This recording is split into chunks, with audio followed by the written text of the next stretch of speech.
10th class biology में एक topic आता है aerobic respiration and anaerobic respiration. Aerobic respiration का जो डेफिनेशन होता है, the respiration which use oxygen is called aerobic respiration.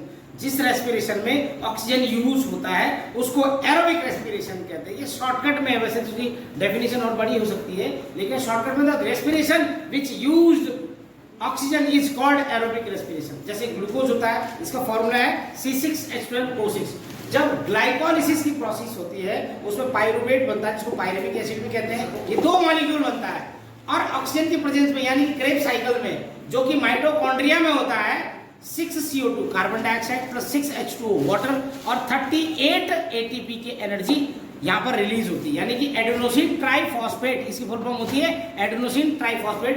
38 molecule निकलते हैं। Mitochondria are the site of aerobic respiration in the cell. Cell में माइटोकॉन्ड्रिया के अंदर ही रेस्पिरेशन की रिएक्शन होती है। सेकेंडली आता है anaerobic respiration. The respiration which take place without oxygen is called anaerobic respiration.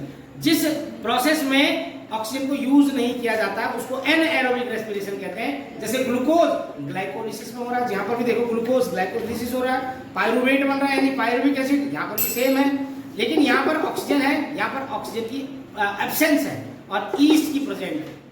Fermentation हो रहा है, 2C2H5OH यानी इथेनॉल बन रहा है प्लस 2CO2 कार्बन डाइऑक्साइड, और यहाँ पर 2 ATP यानी एडेनोसिन ट्राइफॉस्फेट एनर्जी के मिल रहे हैं। यहाँ पर देखो एरोबिक रेस्पिरेशन 38 है, लेकिन इसमें 2 ATP है। ATP का मतलब एडेनोसिन ट्राइफॉस्फेट, और इसमें एक ADP होता है, ADP का मतलब एडेनोसिन डाइफॉस्फेट होता है। ये पूरी एरोबिक रेस्पिरेशन और एनएरोबिक रेस्पिरेशन की डेफिनेशन थी।